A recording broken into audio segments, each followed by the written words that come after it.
Jake Morrison walked through the giant crystal hallway that led to the most important room in the galaxy. His boots made soft sounds on the smooth floor as he carried the hopes of 8 billion humans in a small datapad tucked under his arm. The Galactic Council building stretched so high he could not see the top, and its walls glowed with a soft blue light that somehow let every alien species understand each other perfectly. Lisa Parker walked beside him, her hands shaking slightly, as she held the formal papers that Earth had spent 3 years preparing. She had worked day and night with the best minds on Earth to create this proposal, and now everything depended on the next few hours. The two humans had traveled farther from home than any Earth ambassador before them, crossing half the galaxy. To reach this moment, the council chamber was bigger than anything Jake had ever seen. Thousands of alien beings sat in circles that went up and up until they disappeared into the shadows above. Strange creatures floated in bubbles of gas, while others sat perfectly still like living rocks. At the very top sat the Council of 12, the most powerful beings in the galaxy, hidden behind shimmering walls of energy that made them look like distant stars. Jake took a deep breath and stepped onto the speaking platform in the center of the room. His voice echoed strangely as the alien technology changed his words into sounds that every species could understand. Great Council members, I speak for all humans on Earth today. We asked to join the Galactic Trade Federation as associate members. The sound that filled the chamber was impossible to describe. It was like 1,000 different kinds of laughter mixed together, and the translation device in Jake's ear told him that was exactly what it was. Every alien in the room was laughing at him. Jake kept talking despite the laughter. Humans have many skills that could help the galaxy. We are good at solving problems, creating new technology, and finding ways to work together. We have learned much in our short time in space and want to share what we know. The laughter grew louder, and Jake felt his face grow hot with embarrassment. But he had promised President Chun that he would deliver Earth's message no matter what happened. A huge insect-like creature with 4 arms and eyes like broken mirrors leaned forward from the highest level.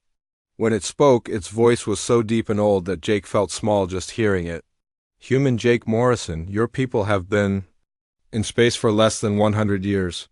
You have only 7 small colonies all in your own solar system. Your fastest ships need months to travel distances that our children cross in a single day. What could you possibly teach us? Lisa stepped forward, her voice steady, even though Jake could see her hands still shaking. Honored Prime Zaxthel, we know we are not as advanced as your people, but we believe our different ways of thinking about problems could help everyone. We have new ideas about managing resources, solving conflicts, and doing science that might be useful. A voice came from a sphere filled with water, translated as bubbling laughter. The humans want to teach us about managing resources? These are the same beings who almost destroyed their own planet 3 times in 2 centuries? Jake felt anger rise in his chest but kept his voice calm. We have learned from our mistakes. Our proposal includes detailed plans for growing safely, sharing technology, and helping defend each other. Defend each other? This voice belonged to a creature that looked like it was made of metal and sharp edges. Your entire military could not protect even one of our smallest mining stations. What defense could you possibly offer? The mockery went on for hours. Every idea in Earth's carefully written proposal was dismissed with explanations of why humans were too primitive, too violent, and too short-lived to matter in galactic civilization. Jake and Lisa stood there and took it all, writing notes and asking questions. Staying professional even as their dreams were crushed, other alien delegates joined in the mockery. A floating jellyfish-like creature said humans were too emotional to make good decisions. A being made of living crystal claimed humans were too chaotic to work with civilized species. A creature that looked like a walking tree said humans bred too fast and would overpopulate any world they were given. Jake noticed that none of the aliens actually looked at the specific proposals Earth had made. They dismissed everything based on assumptions about what humans were like, not on what humans had actually accomplished or offered. Finally, Prime Zaxthel raised one of his 4 arms for silence. Human Jake Morrison, your determination is ... interesting, but the Council has made its decision. Your species may continue to live in your solar system. You may trade with some approved species, but only under strict rules and supervision. Membership in the Galactic Trade Federation requires a level of development that your species will not reach for thousands of years, if ever. Jake straightened his shoulders and looked directly at the huge insect being. What would it take for humanity to earn a chance at membership? Show us that you can contribute something meaningful to galactic civilization, Zaxville replied. Create technology that helps us understand the universe better. Solve problems that have challenged us for thousands of years. Prove that humanity is more than just another primitive species learning to walk among the stars. The huge chamber fell completely silent. Jake looked around at hundreds of alien faces, seeing the same expression on all of them. It was the look adults give to children who have asked for something far beyond their reach. It was polite dismissal mixed with pity. Very well, Jake said finally. We thank the Council for their time and consideration. We will return to Earth with your message. As they prepared to leave, Lisa whispered, That could have gone better. Jake smiled grimly as they walked toward the exit. Actually, it went exactly as we expected. The Council showed us exactly what they think of humanity. They see us as children who should be grateful for whatever scraps they throw our way. So what happens now? Lisa asked. Now we go home and tell Earth what we learned here today. We tell them that the galaxy doesn't want partners, it wants servants. We tell them that respect isn't something you can ask for. As they reached the chamber doors, Jake turned back to look at the assembled aliens one more time. We also tell them that sometimes the best way to earn respect is to stop asking for it. The two humans left the chamber, carrying with them the galaxy's dismissal and something else. They carried the knowledge that Earth would have to find its own path among the stars, and that maybe, just maybe, that path would be better than anything the Council could offer. The galaxy had made its position clear. Now it was time for humanity to make theirs. Ryan Walsh stood in the control room of Luna Station, watching the last human transport ship leave New Geneva Colony. The massive vessel carried the final group of colonists back to Earth's solar system, ending humanity's presence on worlds beyond their home. 6 months had passed since Jake Morrison returned from the Galactic Council with news of their rejection, and Earth's response had been swift and decisive. That's everyone, reported Captain Amy Rodriguez from the bridge of the transport ship. All 2.3 million colonists are heading home to Mars, Europa, and Titan stations. Ryan nodded as he watched the ship disappear into the darkness of space. The decision to abandon every human colony beyond the solar system had been controversial on Earth. Many people argued that humanity was giving up territory they had worked hard to claim. But President Chen had been clear about the plan. If the galaxy wanted to treat humans like children, then humans would act like children and take their toys home. Begin Protocol 7. Ryan ordered. Protocol 7 was the result of 6 months of careful planning by Earth's best minds. Every human-built structure beyond the solar system began shutting down at the same time.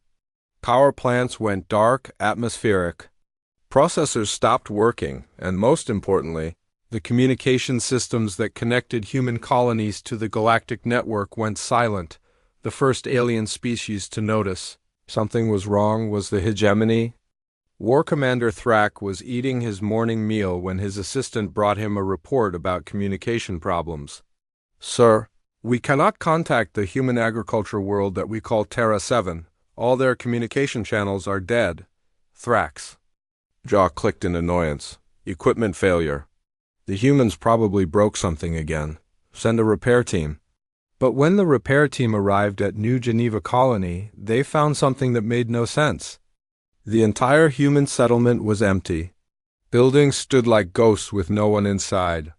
The fields that had grown food for 17 different alien species were abandoned.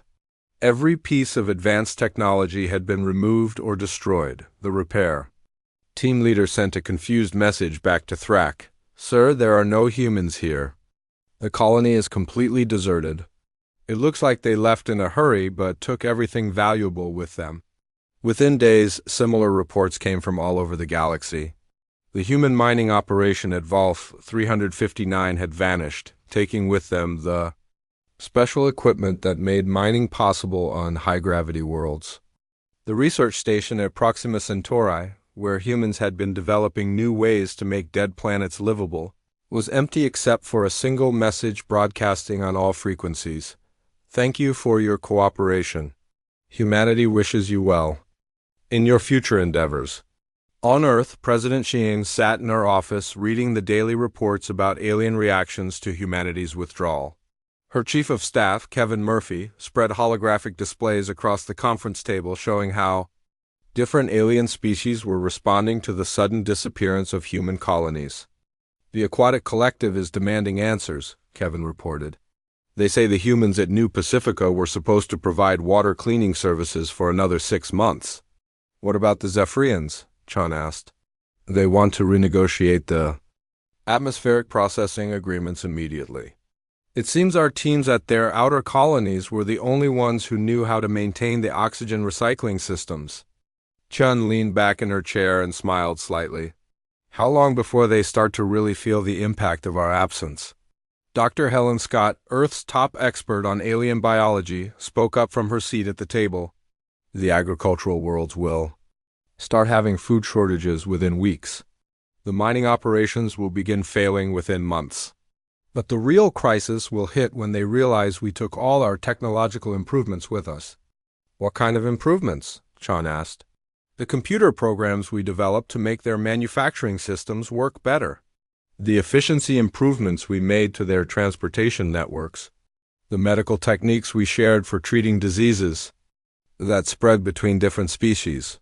Helen's smile was cold.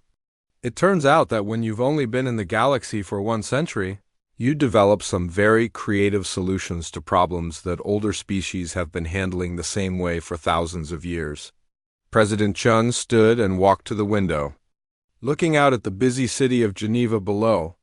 Any word from the Galactic Council? Nothing official, Kevin replied.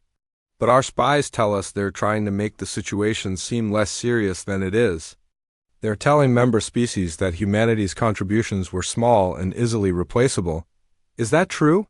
Chun asked. Kevin's expression grew serious. No, Madam President.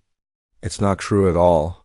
Meanwhile, across the galaxy, the effects of humanity's withdrawal were becoming impossible to ignore. The hegemony discovered that without human agricultural techniques, their food production had dropped by more than half. The special methods humans had developed to grow crops on difficult worlds were apparently much more complex than anyone had realized. The Zephyrians found that their floating cities were having serious problems with their air systems. The human teams had made small changes to their environmental controls that seemed minor, but had actually improved efficiency by enormous amounts. Without those changes, the systems were failing in ways that Zephyrian engineers could not understand. Or fix, the aquatic collective was facing an even worse crisis. Their water processing systems, which cleaned waste for dozens of different species, were now producing toxic output that was dangerous to everyone. Their own engineers claimed the systems were too complex to understand, because human specialists had modified them using mathematical models that the collective scientists found impossible to follow. Other species were discovering similar problems. Transportation networks that had run smoothly for decades were now inefficient and unreliable. Communication systems were slower and less accurate. Manufacturing plants were producing lower quality goods at higher costs. The most disturbing discovery came from the crystalline hegemon. Their computer networks, which had been running at peak efficiency for months, were now operating at less than a quarter of their normal speed. Human mathematicians had apparently improved their computational systems, using techniques that no one else understood. War Commander Thrak stood in his command center, looking at reports from 12 different star systems where hegemony operations were failing. His aide, Sub-Commander Vex, brought him the latest status update. Sir, we may have to abandon the mining operations at Kepler 442b without human agricultural support. We cannot feed the workers. Without human transportation algorithms, we cannot move the materials efficiently enough to make a profit. Thrak stared at the reports, his mind struggling to understand how this had happened. How did we become so dependent on them without realizing it? The humans integrated their improvements into our systems gradually, Vex explained. They made small changes that seemed helpful but not essential. We didn't realize that all these small improvements had become critical to our operations. Back on Earth, the reports of galactic chaos were met with grim satisfaction by the human leadership. Jake Morrison, now serving as special advisor on galactic affairs, briefed the president on the latest developments. The council is trying to maintain order, but 43 different species are reporting critical system failures. The hegemony is considering abandoning 12 mining operations. The Zephyrians are evacuating 2 of their floating cities. The Aquatic Collective has declared a state of emergency. President Chun nodded. And the species that didn't directly employ human workers, they're affected too. Our innovations had been integrated into galactic infrastructure at levels no one fully understood. Transportation networks, communication systems, even the quantum relays that connect their worlds were all improved by human mathematics and engineering. What about contact from the council? Chun asked. They've tried to reach us several times, but we're following the protocol you established. Old diplomatic communications are being processed through normal channels with an 18-month response time. Chun smiled. The same amount of time they kept us waiting for their membership decision. As reports continued to pour in from across the galaxy, one thing became clear. Humanity had quietly made themselves essential to galactic civilization. The species that had mocked their primitive technology had somehow become dependent on human innovation and creativity. And now that innovation was gone, leaving the galaxy to discover just how much they had taken for granted. Prime Zaxthel stood in his private chambers 3 months after humanity's withdrawal, reading reports that painted a picture of galactic civilization slowly falling apart. The huge insect being had ruled for over 2,000 years, but he had never seen anything like this. His compound eyes reflected the dim light as he studied document after document describing system failures across the galaxy. The first major crisis had hit the outer rim territories where human agricultural colonies had provided food for more than 50 mining operations. The hegemony had tried to replace human farming methods with their own traditional techniques, but the results were disastrous. Crop yields had fallen by 60%, and the food that did grow was barely edible. War Commander Thrak had sent a desperate report. The humans did something to the soil that we cannot understand. Our standard growing methods produce only bitter, poisonous crops. The atmospheric processors are failing, and our engineers cannot figure out why. We may have to abandon profitable mining operations simply because we cannot feed the workers. But the agricultural crisis was just the beginning. The Zephyrians, who lived in floating cities high in their planet's atmosphere, were experiencing environmental system failures that their best engineers could not solve. The human teams had modified their air processing systems with such clever efficiency improvements that removing them had caused problems throughout their entire civilization. Zaxthel, read the report from Atmospheric Coordinator Veltar. The humans made changes to our environmental controls that seemed small and unimportant at the time. Now we discover that these changes were connected to everything. Without them, our floating cities are becoming uninhabitable. 2 cities have already been evacuated and more may follow. The Aquatic Collective was facing an even worse situation. Their water purification systems, which had processed waste for dozens of different species, were now producing toxic output that was dangerous to everyone who used it.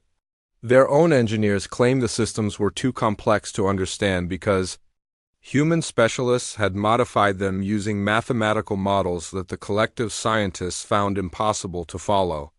The human water treatment specialists integrated their improvements so deeply into our systems that removing them has broken everything, reported Chief Engineer Bubthal.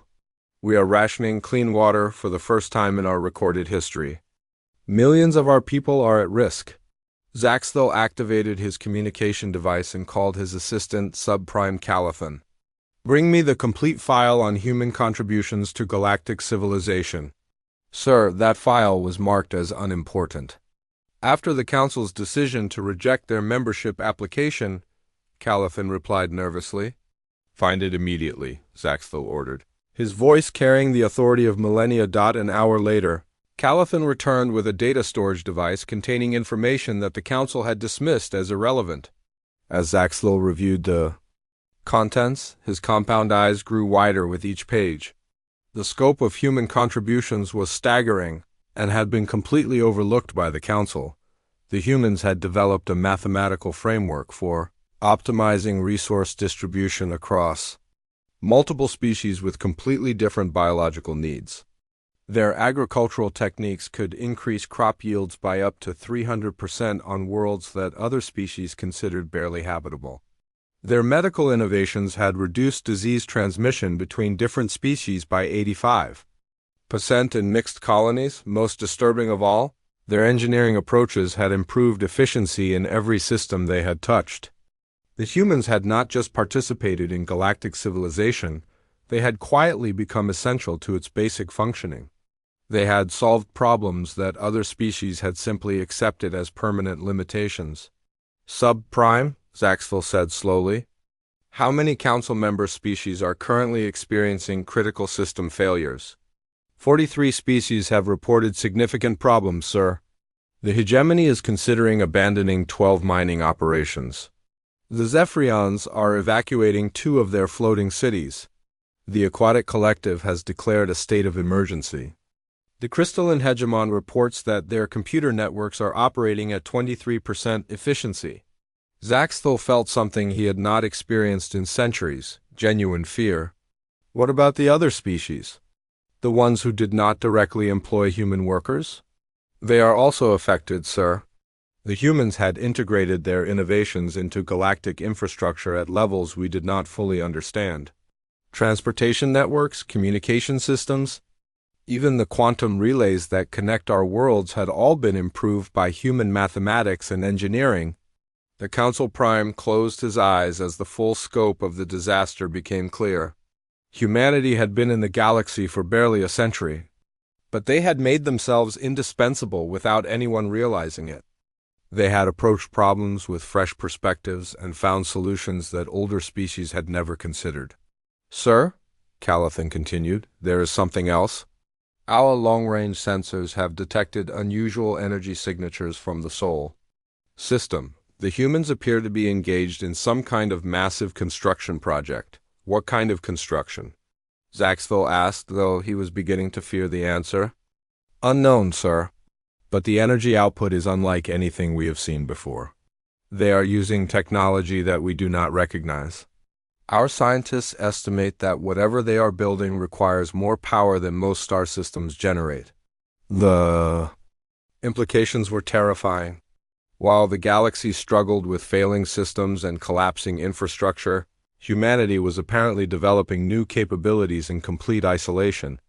The species that the Council had dismissed as primitive was advancing beyond their ability to observe or understand. Meanwhile, emergency council sessions had become daily events. Representatives from hundreds of species crowded into the chamber, demanding answers and solutions to problems that grew worse each day.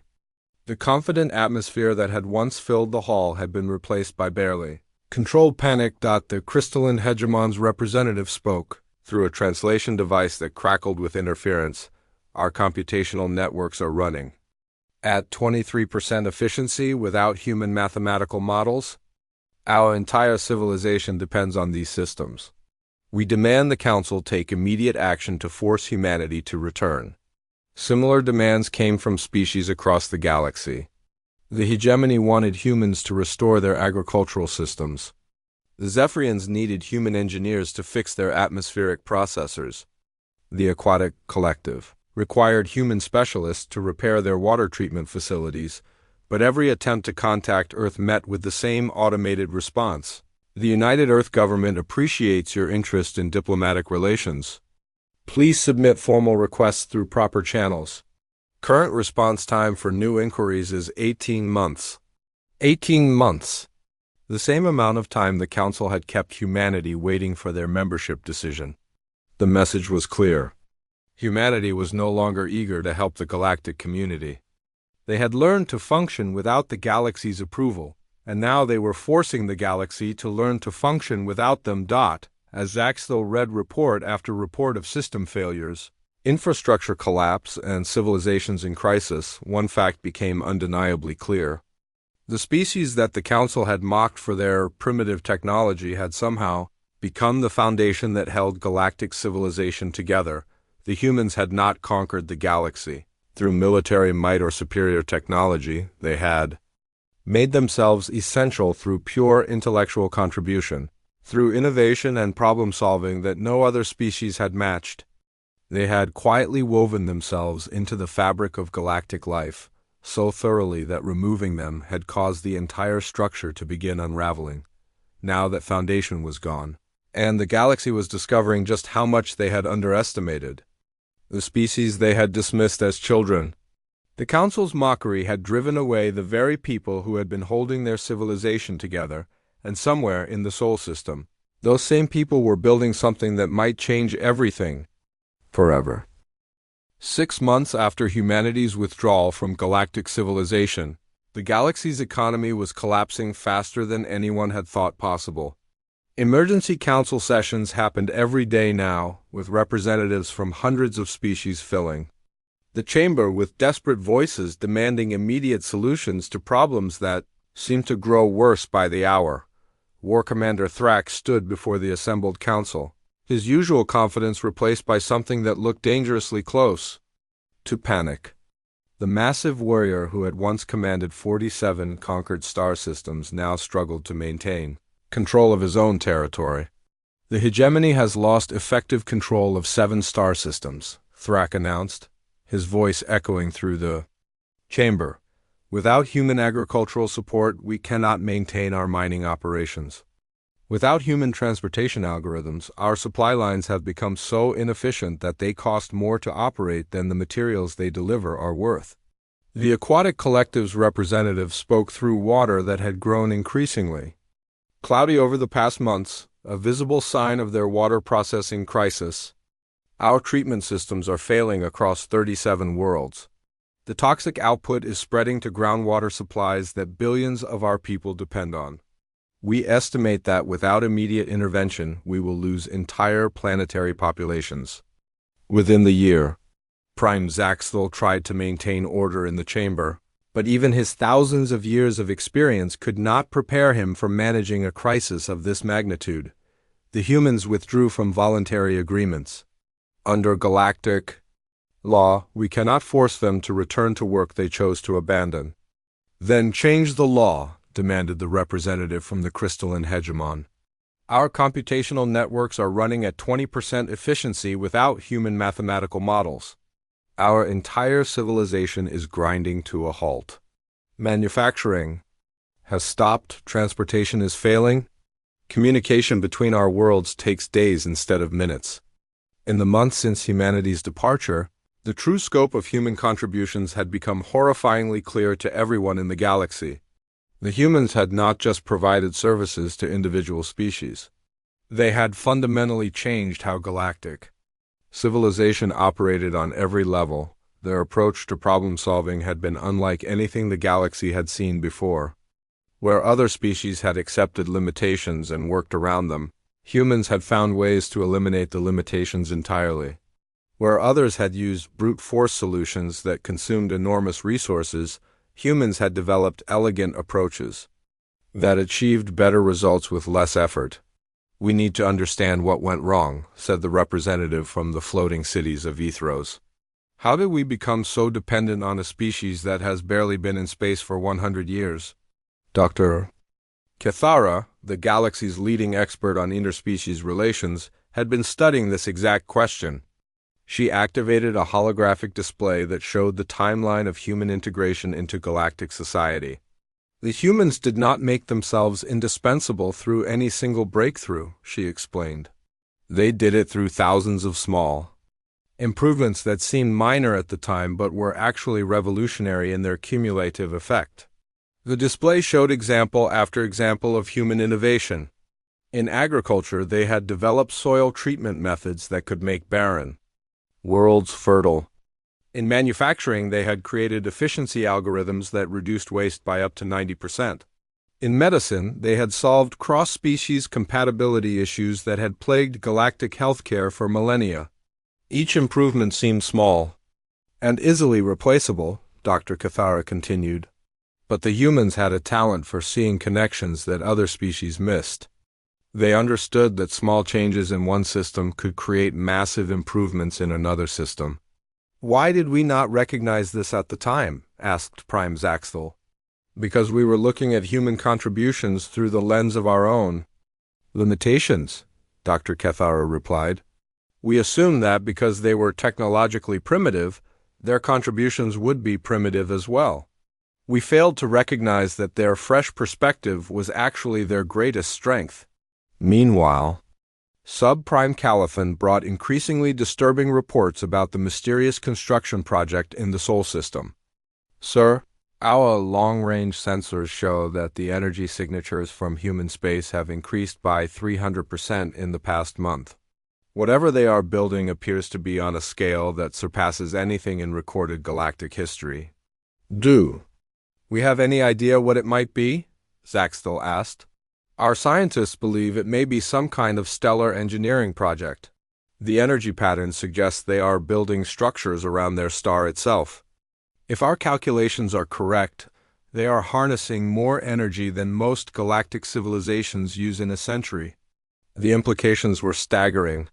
While the galaxy struggled with basic infrastructure failures, humanity was apparently advancing to levels of technology that no other species had achieved.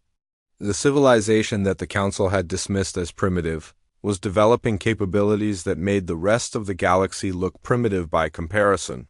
Reports continued to flood in from across galactic space.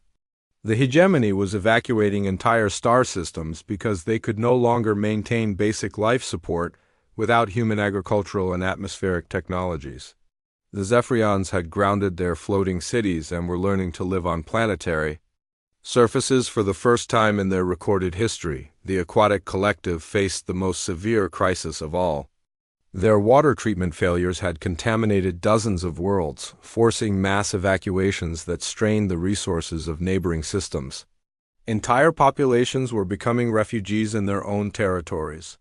We estimate that over 200 billion beings across 43 different species are now directly affected by infrastructure failures related to humanity's withdrawal, reported Emergency Coordinator Velanash. The number grows daily as cascade failures spread through interconnected systems. "What about the species that had minimal direct contact with humans?" asked a representative from the Outer Rim territories. "They are discovering that human innovations had been integrated into galactic infrastructure at levels no one understood," Velanash replied. "Transportation networks, communication systems, even the quantum relays that allow faster-than-light travel had all been improved by human mathematics and engineering." The chamber fell silent as the full scope of the disaster became clear. Humanity had not just participated in galactic civilization. They had quietly become the invisible foundation that held everything together. "We need to re-establish contact immediately," Zaxthel decided. "Send a priority diplomatic message to Earth requesting emergency negotiations." But when the Council's message reached Earth, the response was swift and formal. "The United Earth Government appreciates the Galactic Council's interest in diplomatic relations. All requests for emergency negotiations must be submitted through standard diplomatic channels. Current processing time for emergency requests is 12 months. Standard requests continue to have an 18-month processing time." The message was clear. Humanity was no longer willing to rush to solve the galaxy's problems. They had learned patience during their time away from galactic politics, and they were teaching the galaxy the same lesson. As the reports of failing systems and collapsing infrastructure continued to pour in, one reality became impossible to ignore. The species that the Council had mocked for their primitive technology had somehow become the most advanced civilization in the galaxy, and they were no longer interested in sharing their advances with civilizations that had treated them as children. The galaxy was learning a hard lesson about the difference between age and wisdom, between technological advancement and true innovation. The youngest species in galactic civilization had become its most important member, and now they were gone. The Council's mockery had driven away their salvation, and now they were all paying the price for their arrogance. 1 year after humanity's withdrawal from galactic civilization, Jake Morrison stood once again before the Galactic Council. But this time, everything was different. The chamber that had once been filled with confident voices and mocking laughter was now quiet with desperation. Empty seats marked the absence of species whose civilizations had partially collapsed in humanity's absence. Prime Zaxthel's compound eyes reflected a humility that Jake had never seen before. The ancient insect being who had once dismissed humanity as primitive children now spoke with the careful respect of someone who had learned a hard lesson. Ambassador Morrison, we welcome you back to these chambers. The Council has reconsidered its position regarding humanity's application for membership in the Galactic Trade Federation. Jake remained standing, his expression calm and neutral. Behind him, Dr. Lisa Parker held a datapad containing humanity's new proposal, but Jake was in no hurry to present it. He had learned the value of patience during the past year. Thank you, Prime Zaxthel. However, I must inform you that humanity's situation has changed significantly during our absence from galactic affairs. We are aware of the difficulties that have arisen following your species' withdrawal from galactic civilization, Zaxthel admitted, his voice carrying none of the arrogance that had defined their previous meeting. The Council is prepared to offer humanity immediate associate membership in the Galactic Trade Federation. Jake smiled politely. That is very generous of you, but I am afraid that humanity is no longer interested in associate membership. The silence in the chamber was complete. Species that had once laughed at humanity's ambitions now hung on every word, desperately hoping for any solution to their crumbling civilizations. Perhaps we could discuss the possibility of full membership? Zaxthel suggested, his voice carefully controlled. Prime Zaxthel, during our year away from galactic affairs, humanity has made considerable advances in technology, mathematics, and our understanding of the universe. We have also had time to observe how galactic civilization functions without our contributions. Lisa activated a holographic display that showed the massive construction project that had been detected around Earth's sun. The image revealed a structure that dwarfed anything in galactic history, a ring of solar collection satellites that surrounded the entire star, harvesting energy on a scale that no known civilization had ever achieved.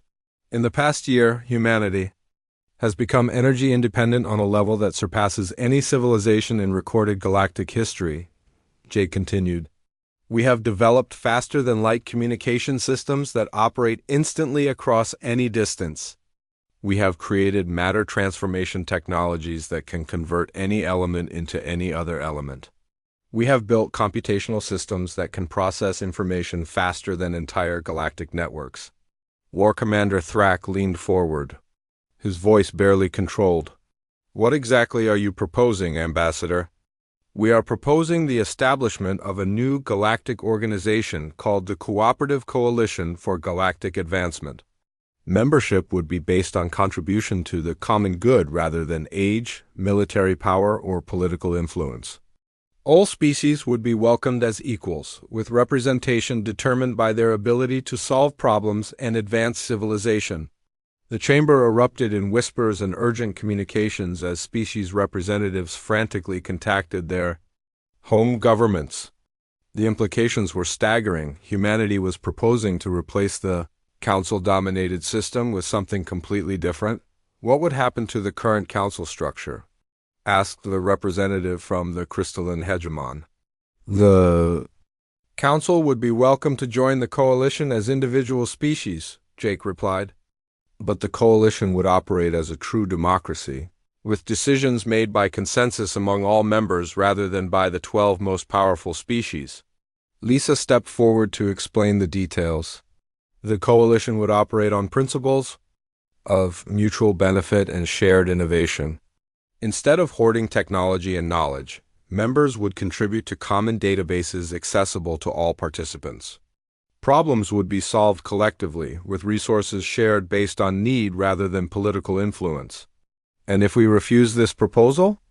Zaxthel asked, though his voice suggested he already knew the answer. Jake's expression remained pleasant. Then humanity will continue to develop independently.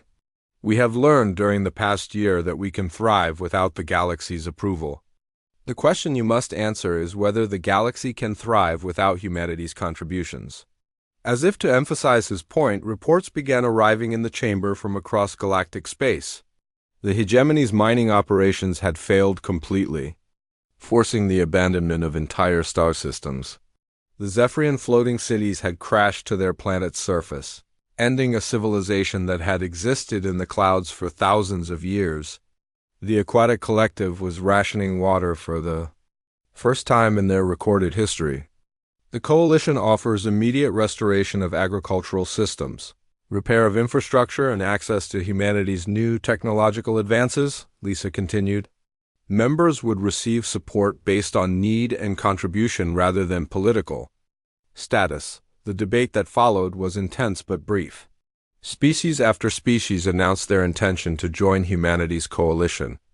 The promise of restored systems, repaired infrastructure, and access to revolutionary new technologies was too compelling to resist. The crystalline hegemon was the first to formally accept.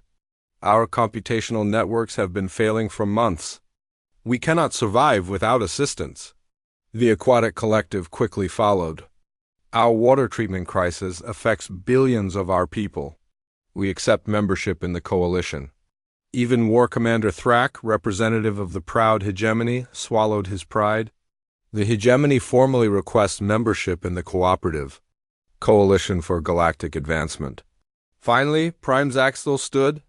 The Council of 12 requires time to consider this proposal, Jake nodded respectfully.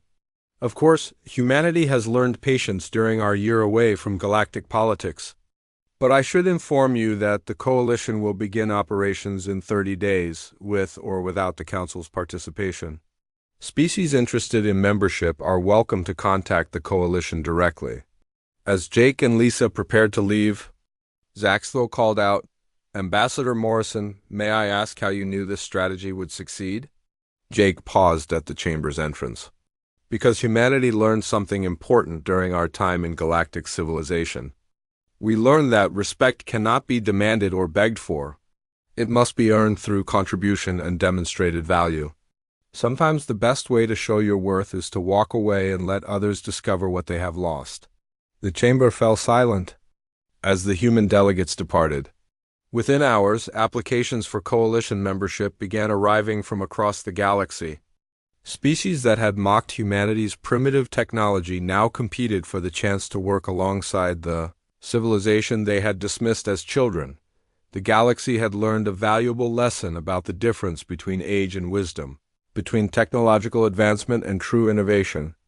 The youngest voice in galactic civilization had become its most important, and they had achieved this not through conquest or intimidation, but through patient demonstration of their value. Humanity had walked away from the galaxy's mockery and returned as its salvation.